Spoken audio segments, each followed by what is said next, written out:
Welcome to the Album Anniversary Podcast. Today's show is about Let's Go by Rancid. It was released June 21st, 1994, celebrating a 30-year anniversary.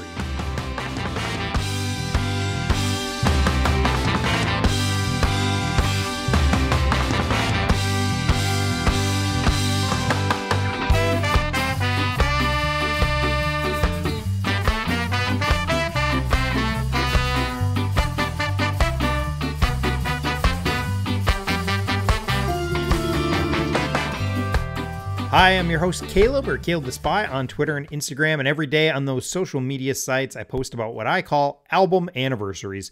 Listen, it's just the anniversary of the album's release date.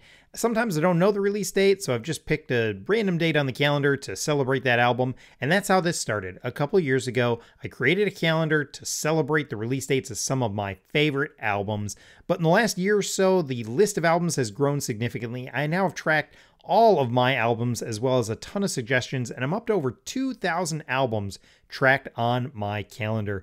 And I post about those every day on social media. You can go check those out. I'll throw my Twitter account at the end of the show. On the show, I often focus on alternative rock, punk, or my strange obsession with ska music. In the 90s, I was super into the Christian music scene, so that's music is going to come up often on the show. And I've always had this fascination with historically important albums or musical events. On today's show, I'm joined by my buddy Aaron, and we're going to try and answer 5 simple questions about Let's Go by Rancid. Aaron, welcome to the show. Thanks for having me. I'm glad you're here. Full disclosure, not that we're trying to hide this from anybody, but you and I go to church together. We're actually in the same small group, so I'm pretty excited to have a punk rock ska buddy in my my small group. I don't even know if that's ever happened for me. So yeah, that was a joy to find a small group that we actually had somebody else who was into the kind of music I'm into. Yeah, my kids referred to you as, "Oh, Daddy, did you get a ska friend?"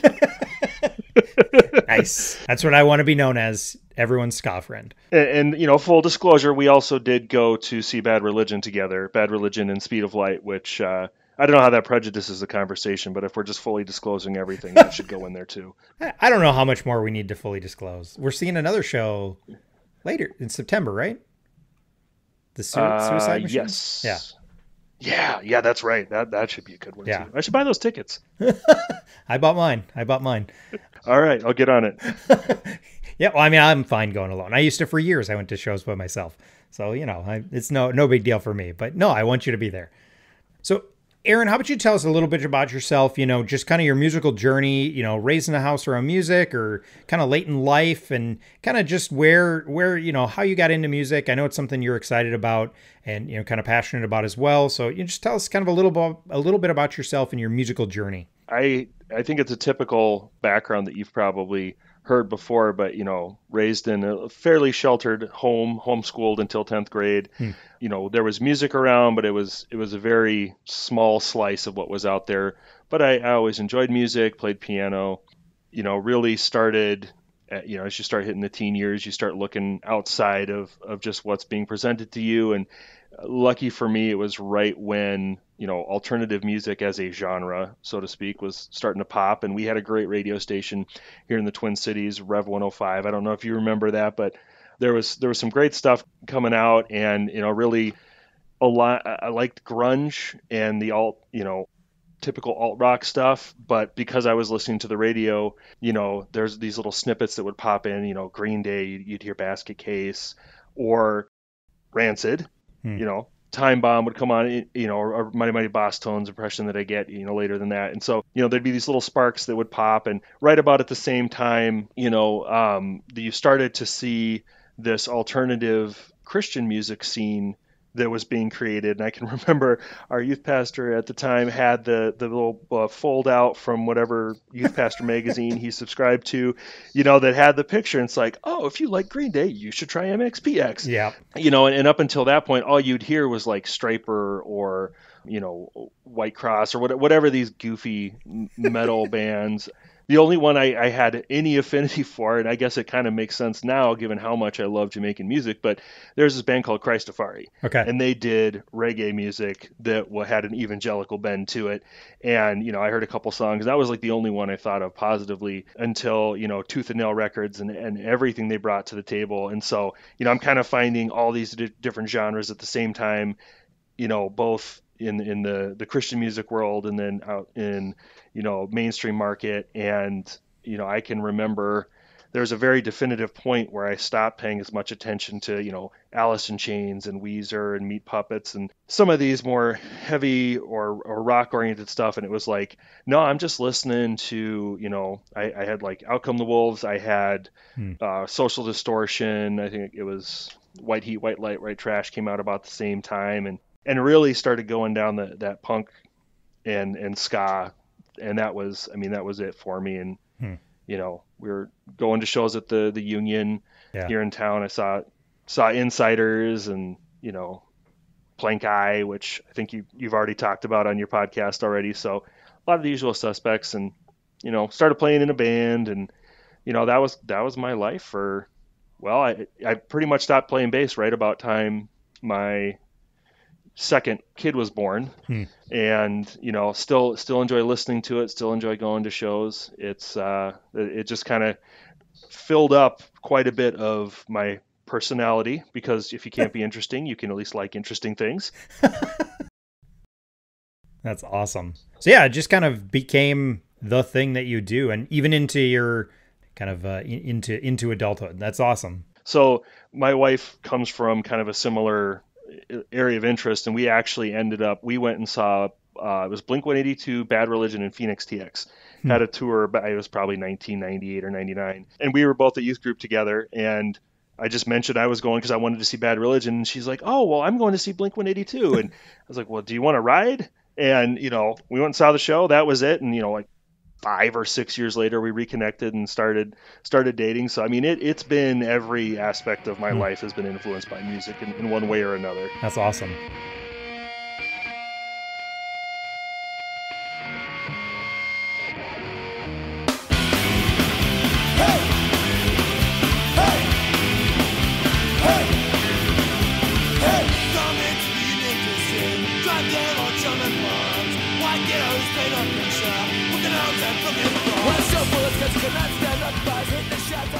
Well, that's awesome. I'm so glad you could join me. I'm glad we've been able to connect over the last couple of years here. So I'm super excited to talk about this. And you actually had reached out to me about doing a different Rancid album.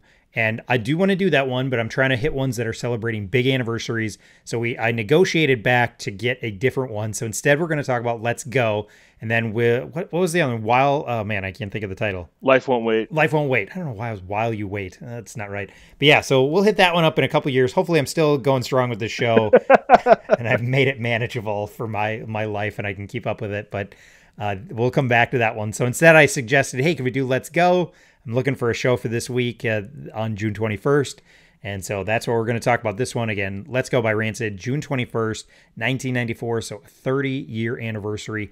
I'm going to run through some fun facts. Feel free to jump in whenever we got something to add, and then we'll jump into our questions. So here we go. Let's go.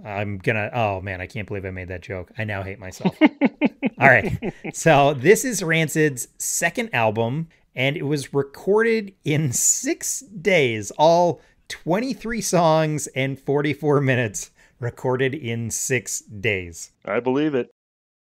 Yeah, six days. I mean, that's when you factor in the average length of the song. 6 days. They probably did 3 or 4 takes of each song. Yeah, they got the time. We got more time because these songs take a minute, Originally, this was going to be a double album, but they slimmed it down. And then it was, I never say this right. Epitaph Records is the record label that this is on. And I think a lot of their stuff has been on Epitaph, although they probably not recently. Although I don't know, have they? You're kind of a bigger Rancid fan than I. Have they been on Epitaph for quite a while, or have they jumped around a little? No, actually, that's kind of part of their story. Is that when they were, I think it was in between this album and Out Come the Wolves, or Out Come the Wolves and Life Won't Wait, the album after that, there was quite the bidding war for them. And they were courted. I mean, like Madonna, her label Geffen, I think, like Madonna was coming to Rancid shows and trying to get them to sign with her label. There were other major labels reaching out. The Offspring had exploded with Smash. And so there was like a ton of these industry folks courting them, and they stuck with Epitaph. And they've technically they have been on Epitaph the entire time. There was one album which either was Life Won't Wait or Out Come the Wolves, where they did have a distribution deal through a major label. Okay. So they got some heat for that, because that is, that's selling out, right? Trying to get your records so everybody who wants to hear it can get it. But that was as close as they got to leaving an indie label. But what ended up happening is Tim actually got his own imprint on Epitaph. It's called Hellcat Records. Yeah. And so I think all the Rancid albums have been on Epitaph, but then some of Tim's side projects have been done on Hellcat. I think Lars's side project was on Hellcat. So it's stayed in the family ever since. I mean, they were on lookout for their first album, and then since then it was Epitaph all the way. Okay. Well, I'm glad I asked, because that's super cool. I knew for sure that Tim had Hellcat, because he's had a couple fairly big groups come out of that. The Interrupters, I think, being probably the biggest of that record, that imprint. So, and then this album is produced by Brett Gurewitz, is what I want to say, and I'm really good at pronouncing things. And then this was you mentioned Lars. This was the first album with Lars Fredriksson, is how I want to say his last name. Again, really, really bad. And interestingly enough, Billy Joel Armstrong from Green Day, he has a writing credit on this for the song Radio, and I believe he was originally offered a spot in the band but turned it down, and then that's when Lars joined, is kind of how I understand the story, but I could have that wrong as well. No, I think for the Apocrypha is that, yeah, they were looking to have a fourth member of the band. They were both very active in that East Bay music scene, and so I don't know if it's on YouTube, but there is a show that Billy Joe played with Rancid, and I think it was at 924 Gilman Street, but it didn't work out. In Toby Morse's podcast, One Life, One Chance, he interviewed Tim Armstrong. He was like the third person he interviewed way back when. And Tim was talking about how Billy Joe got credit for Radio. And it's the way he told it. They were just like hanging out, walking down the street, and Billy Joe threw the idea out. And, like a line from the song, like maybe it was When I Got the Music, I Got a Place to Go. So it was like a very small piece of it, but it was part of the nucleus that the song was built around. And, being a stand-up dude, he's like, yeah, you can have a writing credit for it, I guess. Funny, because that's still a song that they actively play. So, I mean, that's still one of those songs where 30 years later, it's a part of their set, and it's a part of it's not one of their bigger hits probably compared, because everything off of Out Come the Wolves is the big hits, but it's still an important song to the band, I feel like. So that's interesting that it's hung around, the one by Billy Joel Armstrong, not by him, but you know what I mean? Right. And then upon its release, it wasn't, what I could see is that it wasn't actually that big of a huge hit. But then 1994, you mentioned it already, kind of The Offspring. There's kind of a punk explosion that happens. Green Day's Dookie, Smashed by The Offspring, Punkin' Drublic by NoFX. That's less of a big hit. And then Bad Religion, I think, also had an album right around the mid-90s.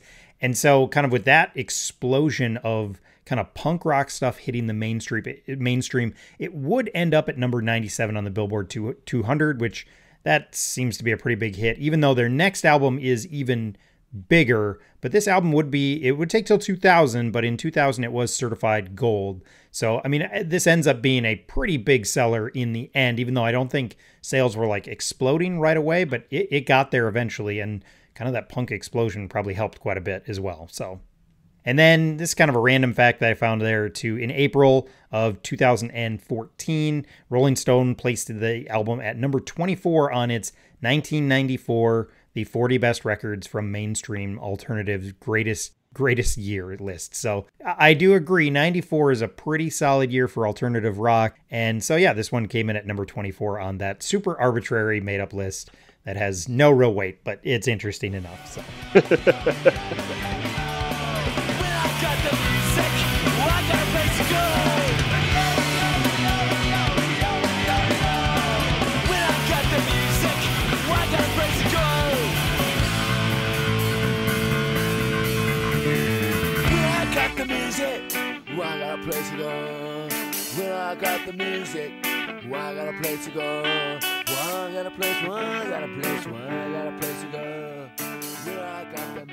All right, with that out of the way, kind of some of the random fun facts out of the way, let's dive in. And then we're trying to answer 5 simple questions.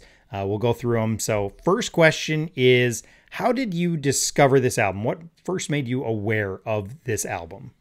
I think it's probably very similar to how a lot of people discovered it, given that it didn't hit gold until well after its release. But Out Come the Wolves is how I was introduced to Rancid, and I'm a bit of a musical archaeologist, is how I've kind of figured myself out. Like I'll hear something I like, and I'll go backwards. I mean, the Specials, the Who. There's a lot of bands that I wasn't alive, or I didn't have access when they were big, but because I found someone that they influenced, or I found later work and it was interesting, I just, delve into the back catalog and then go and find out who influenced them. So it was fairly normal that, I'd hear something on the radio and then I'd, nerd out over it at the public library. And thankfully our library in where I grew up actually had Out Come the Wolves and an internet connection at a very early stage where I was able to find somebody's Angel Fire page where they had a bunch of information, and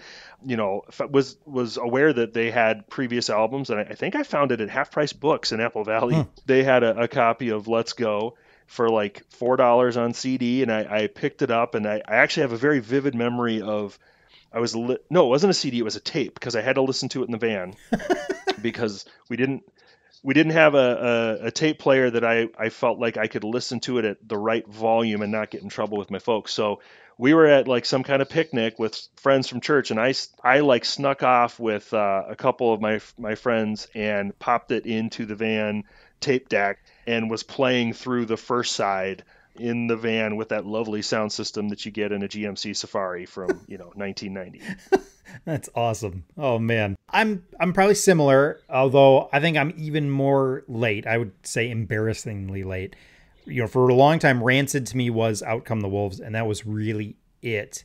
And it probably is not till even mid 2000s that I kind of go back. I always say that is the point where I discovered the idea that you can go back and you can find all these other things.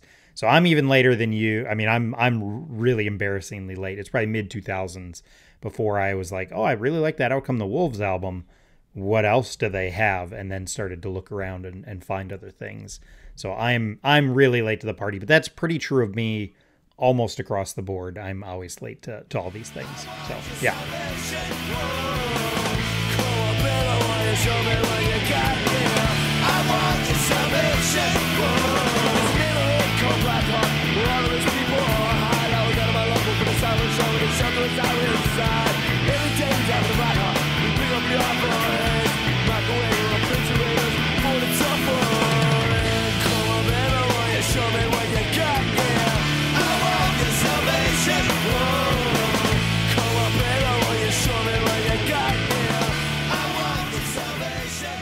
All right, next question.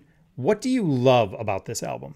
Well, you hinted at it earlier, but number one thing I love about this album is Matt Freeman. I played bass in a couple different bands, and the way that Matt Freeman plays bass is unique. It is intense.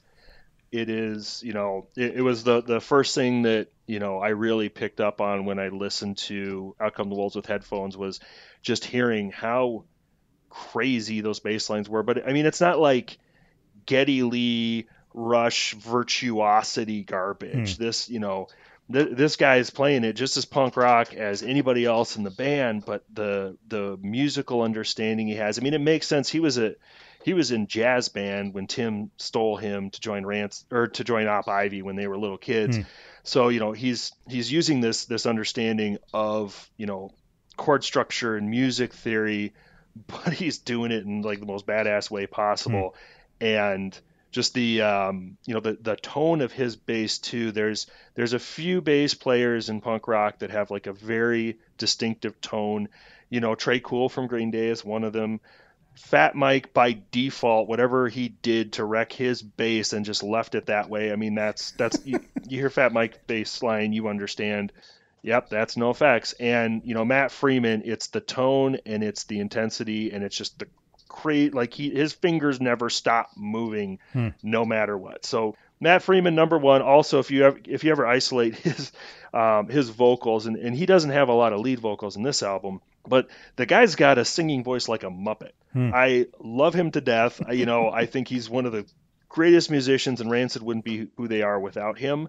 But he adds so much as a background vocalist. But when he's the only voice you hear, it's hard not to picture something created by Jim Henson's Workshop. Aside from Matt Freeman, because there are 3 other guys in the band, I think Let's Go is a great example of a lot of the different themes that were kind of floating around within punk rock at that point in time, because you really hadn't seen that true, like, that pop punk, power pop influence that Green Day really used to kind of define what was going to be at the forefront of that stream for the next 10 years, basically until Dashboard Confessional stole the steering wheel and changed the direction. It was that super pop punk, MXPX, even half of what you had on Punk and Drublic. It was that very power poppy thing. But with Let's Go, you get a good mix. I mean, there are times where, as I was listening to it, I'm hearing a very Social Distortion type of drums, where it's a little bit more bluesy, and it's a little bit almost, but not quite, that Freight Train, Johnny Cash chug a chug. And then you've got some really cool bluesy guitar riffs in there. I mean, you look at Lars and you expect to hear a certain type of guitar tone, but he's really good at leveraging some of that, almost rockabilly tone and licks in there in what is still a very straightforward punk rock song. Yeah. And you're really able to get a lot of variety, even though it's solidly in the middle of a punk rock album, and I think it's, if you want a slice of the time, musically, this gives that to you. But if you want a slice of the time culturally, I mean, you don't go more than 2 songs without hearing a reference to a street or a building or a landmark in the East Bay. I mean, it is like, this is very obviously that when Tim's writing the songs, he is just looking and then naming it, and that's part of the song. Yeah. If you like to hear songs about guns or about comic book characters, they just randomly become part of a very, by the time the song's over, you're like, oh yeah, it totally makes sense why that's the narrative. I mean, there's some very interesting wordplay in there, and Tim Armstrong sings faster than I think most hip hop artists were rapping at the time. You think about 1994. I mean, he puts so many words in a single verse. It's like he might have been teaching Busta Rhymes a thing or two. So it's got a lot going for it. Even though it's not my favorite Rancid album, it's in the top 5, but it's not even the top 2. So, there's a lot of things to like about it, though. Yeah. I feel like the whole album is an experience. Like it's this punk experience in a lot of ways. Like you do get this. I mean, how many? Again, 23 songs. I moved down on my notes, but like 23 songs. No song is longer than 3 minutes. A lot of them, a number of them, barely get over a minute.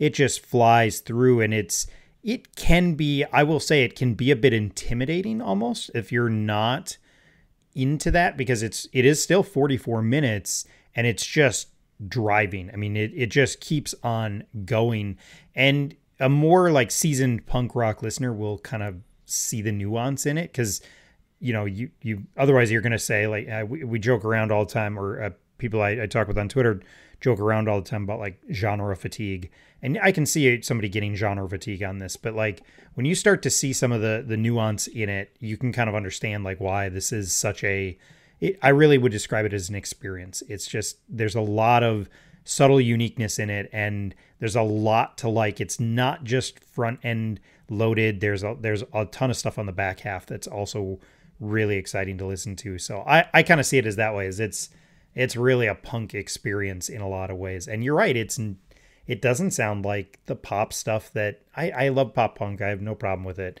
I'm not gonna gatekeep on it. And I love Green Day and The Offspring and those sorts of things, but it's unique from those. It sounds different, and it there's that uniqueness, I think, makes it feel special in a lot of ways. Awesome. Any other thoughts on things that jump out to you about why you like it? No, I think I would just say that, I think I felt very much like you did. The first time I heard it, it was easy to be fatigued because there was a lot going on. Yeah. There was a lot of songs.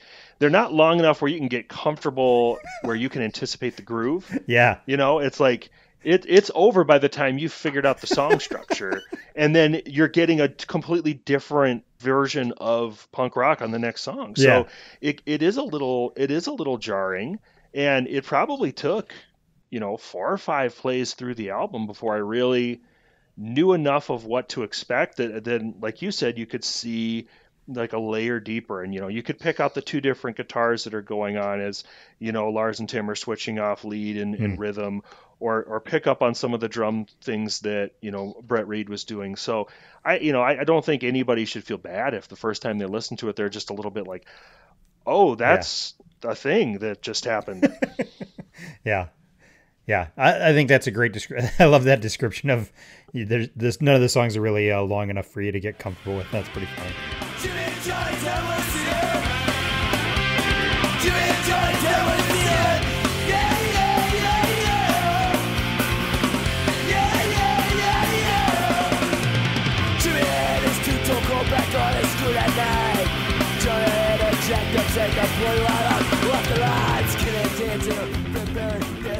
So why do you think this album is important to you? And if it's not important, why do you think it's held up over time? So there's kind of 2 ways to go with that one. You can feel free to however you want to handle it. But why is this important, or why do you think it's held up so well? Well, I think it's held up because, yes, everyone cites Out Come the Wolves as that's the breakout for Rancid. That's what put them on the map. That was their biggest selling album, I think. Yep. But, there's this Venn diagram of overlap between Let's Go and Out Come the Wolves, and that's those solid punk rock songs with pop sensibilities. Like, say what you will about all of these 2-minute long songs, but there's so many that have great hooks. Yeah. They have they have intentionality, right? It's not the punk rock where it's like, all right, 1 2 3 4, like the Ramones are great, but how many of the Ramones songs are they trying to create something that's a little bit more fleshed out than just 1 2 3 4 go? Yeah. And you get that in these songs. You get storytelling, and that's one of the things people responded to in Out Come the Wolves. Is it's not just the fun ska stuff, which was a big part of why it hit, but you get the same experience with Out Come the Wolves that you get on this one. Every song's a little bit different. They're exploring different aspects of the genres that they are a part of, and there is a good chunk of what people like about Out Come the Wolves that is evident on Let's Go. Yeah. I think I called it a tour de punk. It's like you get it's punk tapas is what it is, right? It's a lot of small bites of different flavors, different combinations. You're never getting the same flavor with so much volume that you're full and you're not ready for the next thing. And they do that on this album, and they didn't veer into some of the other things that were becoming popular. And so it's like if you like Pennywise, if you like Good Riddance, if you like Millencolin, there is a genre of punk that is just as influenced by Let's Go as it is by Punk in Drublic. And so I think it's good to experience that. I think that's why it holds up, is people, when they give it the chance, they identify those things, and you get a master class in music out of this, that I think is valuable. Yeah. Yeah. Yeah.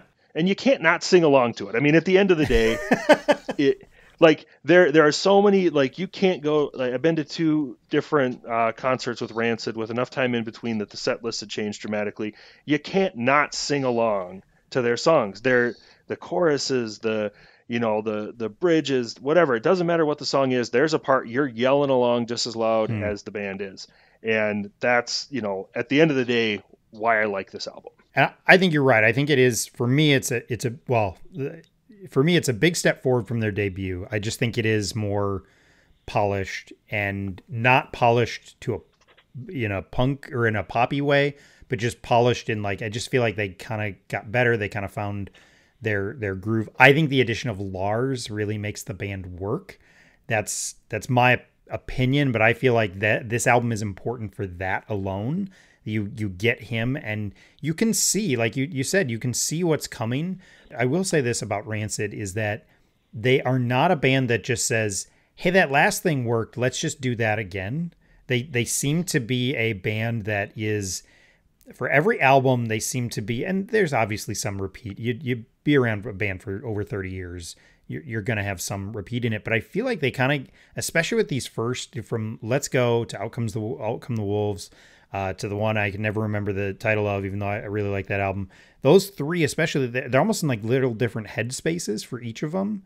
And you get these kind of different, like, it's not experimental. It's not like experimental rock and roll, but they are kind of playing with different things that seem to come through. Cause it's not just, well, that really, really worked, let's do that again. It's no, let's find something new to try. And they do. And I think that really comes through. Like, they took what was good about the debut and let's try some new things, and made a couple spots just a little hookier, a little catchier. And for me, it's just one of those things that the more I listen to this album, the more it works, and the more I can see its bridge to the future. But I don't want it to just go into that anymore. I'm happy to engage in this album as it is. So I think that's something that makes this album hold up, is that it isn't just a copycat of what they've done before or what they did later.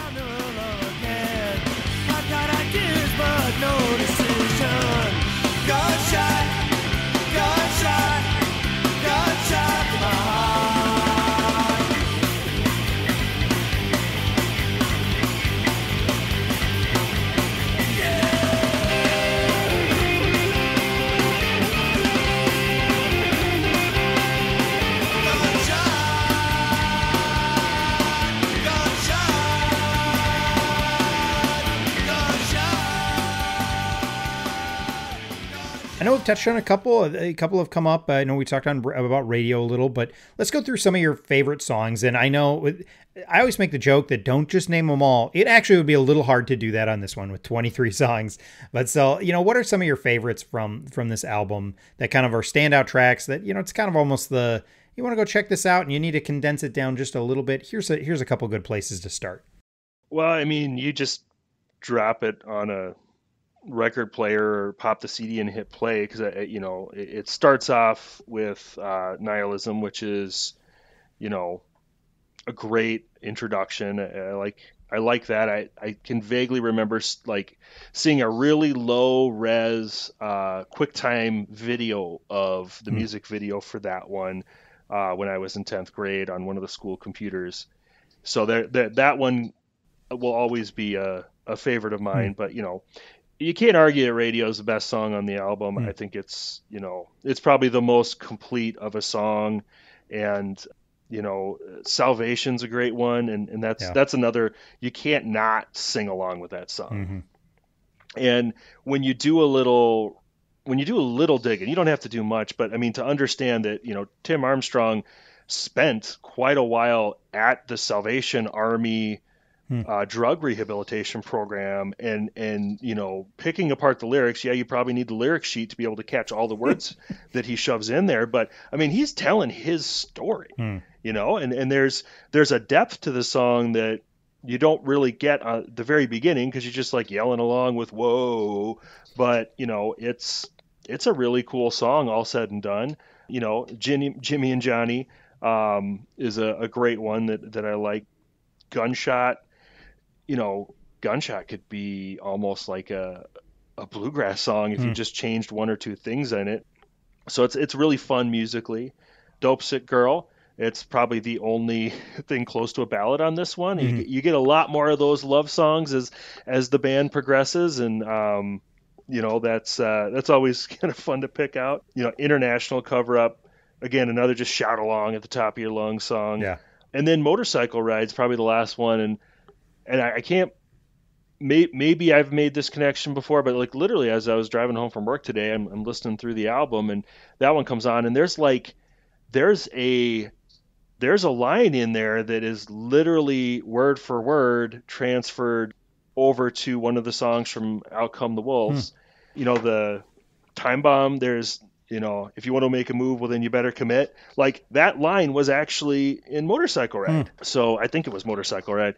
But yeah, I mean, it's just kind of fun to also yell, you know, a fifth of bourbon and a motorcycle. So, which we're not endorsing, but you know, not a bit. Fun to yell. Well, not together. Right. Not together. Maybe enjoyed separately with some distance in time between the two. Yeah. But yeah, those are my, you know, if you're gonna drill down, I mean, that's still like what, eight tracks, and that's a third of the album. Yeah. So you know, I still didn't narrow it down that much. Well, you did, but I mean, because I think that's the cool thing about this is I actually would even add two more. Like I have a lot of the same ones you do. I would add Sidekick. I think that's a great song, and it's a weird one. It's about a dream he had that he was Wolverine's sidekick.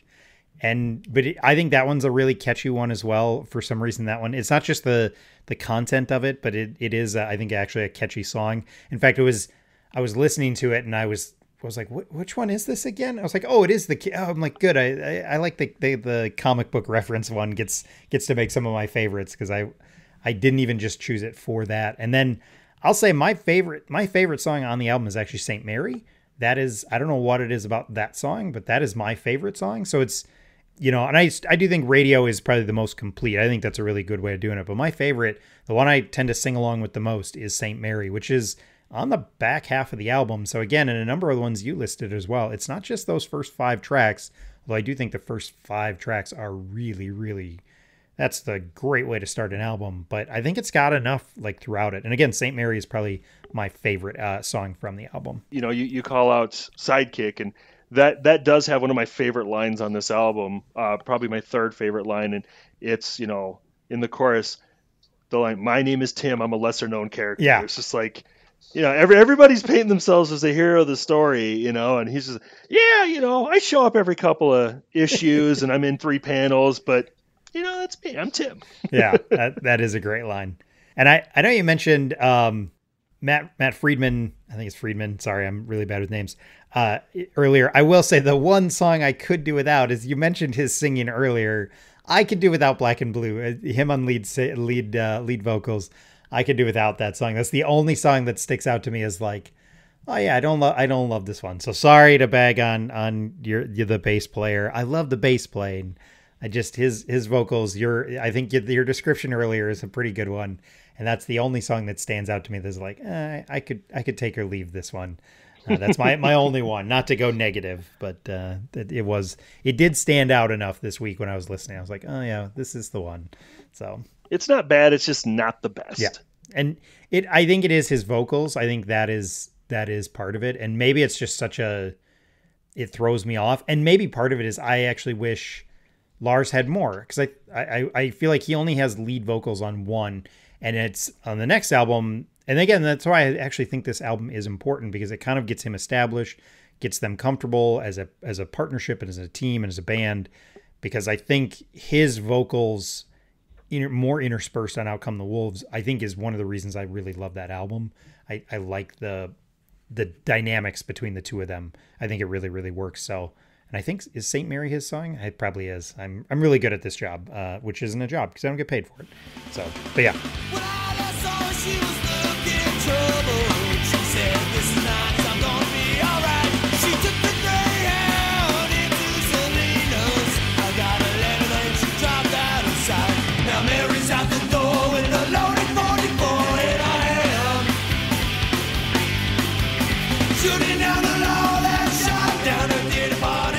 Okay, last question. And I know, again, this is an interesting question because we probably already talked about some of these things, but if you're going to sell this, I think this actually is one of these albums that there are chances that people, if you say Rancid, again, we've already mentioned it, Out Come the Wolves is the one people think about. But if you're going to be like, hey, here's another Rancid album, and there's a lot of them, there's plenty to choose from, but here's another one to go check out. Why would you kind of tell somebody that this is worth checking out or they should check it out?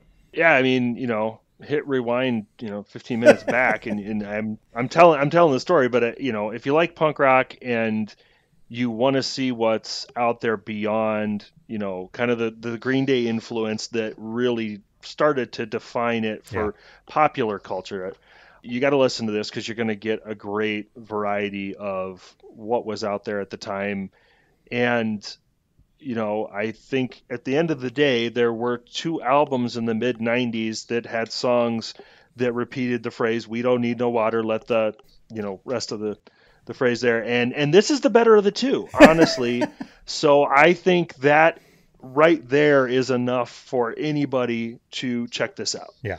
I think it's a piece of kind of punk rock history because of what Rancid would go on to be. And I think they still are a bit of a force in the punk scene, and this is a lesser known album. So like, I'm a big fan of those sorts of things. Like, you talked earlier about being a music archaeologist, and this is important for that, because this is a big part of that mid 90s punk explosion where it becomes part of the mainstream. And I think they're a good voice. They're a good balance to some of those other bands. So that's why I think people should check this out, because this is the album, I think, where they start to figure out some of that, how to be pop influenced without being pop punk. And they do that as good as anybody, probably, in my opinion, maybe better than anybody. So I think that's why it's a worthwhile listen. And yes, to give it a second listen too. That's the other thing, is the first time through, you might feel a little overwhelmed. Stick it in a second time. Go try it again, because I think it gets better on repeat listens. And I really genuinely believe that. I'm not just saying that. Like, it really does get better the more you can kind of absorb it, and the more you become comfortable with it, and the more you know of it. It really can be an album that can really, really grow up. She took my money, yeah, that's $7 score. Now she's running. How was I to know? The girl couldn't take my heart, yeah, the way she goes. Go think go! Gotta look at her mind, she's got no freedom. Little demon gonna hide inside, she's got a freedom. How was I to know? The girl couldn't take my heart, yeah, the way. All right, well, that's our breakdown. That's our pitch for Rancid's Let's Go, again released June 21st, 1994, so celebrating a 30-year anniversary. Aaron, I was so glad you could join me for this. I don't get I'm throwing out albums on Twitter. That's where the majority of my activity is for music conversation. I don't always get a lot of response to the punk stuff. It's more of the Christian music scene, which I'm fine to talk about. I'm excited to talk about, but this is the stuff that probably hits home with me more, the punk and the ska stuff. So I'm really excited to get to chat with you about this album, and kind of a real big Rancid fan. That's kind of how I describe you, as kind of somebody who really respects them and really is excited about them. And so I was really excited to have you on the show. So thanks so much for coming on the show, first of all. And then, if people want to find you online, where can they find you? If they want to follow any other additional hot takes on music or fashion or anything else, where can people find you online? Well, if you want to see the one photo I randomly post a month on Instagram, you can follow me it's BootboyMN. I guarantee you the most curated memes possible. This is, this is why I have Instagram, is to look at other people's stuff. But, occasionally you'll see a picture of a show I'm at or something like that. But that's about it. I'm kind of a lurker more than a content creator. But got it. I think that's for everybody's benefit. And if you're involved in the, Joe Yerke and Reese Roper have a podcast, and then they also have a Diabolical Discussion. They have a page that kind of just people chatting about all sorts of random stuff. I feel like that's where I run into you the most online. I see you on a more regular basis at church and stuff, but I feel like when I run into you online, it's related to pickle and boot shop discussion. Definitely. Awesome. Well, thanks so much for talking with me. Thanks so much for staying up a little late to dive into this album. I'm glad we got to do a Rancid album. I'm glad we got a little punk infusion into the show. It needed it, so I was really happy you could join me. So thanks, Aaron. Thanks for joining me, and we'll talk soon, I hope. Absolutely. Thanks for having me, Caleb. Awesome. If you wanna make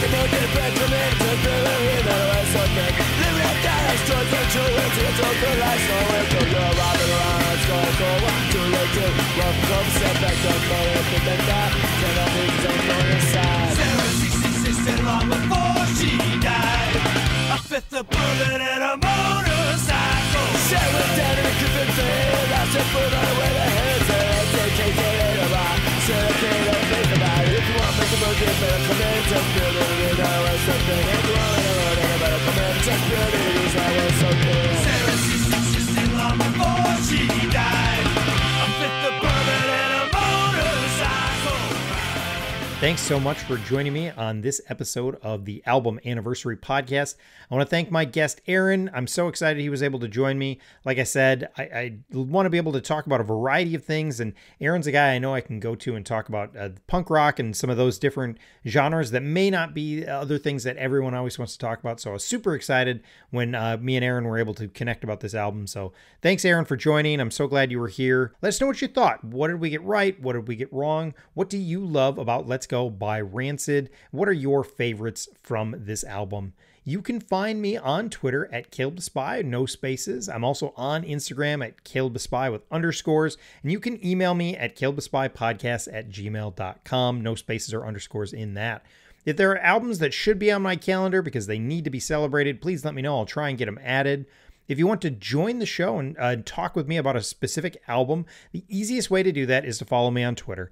I will sometimes throw out tweets that kind of say, hey, this album is coming up in the next month and it's celebrating a big anniversary. I'm looking to do a podcast on it. If you're interested, you can reach back out and we can set up a time to do that show. If there's also albums that you have in mind that you'd like to talk about on the show, hit me up and we'll see if we can work it out. No guarantees. I do my best to do as many of these as I can, but I can't always make them all work. Please subscribe and share the podcast if you're so inclined. Leave a rating or review. I've heard it's the most effective way to spread the word about podcasts. And most of all, I do want to say thank you if you engage with me at all on social media. I put a lot of time and energy into setting up the daily posts. So seeing people get excited to revisit or discover older albums is always a thrill.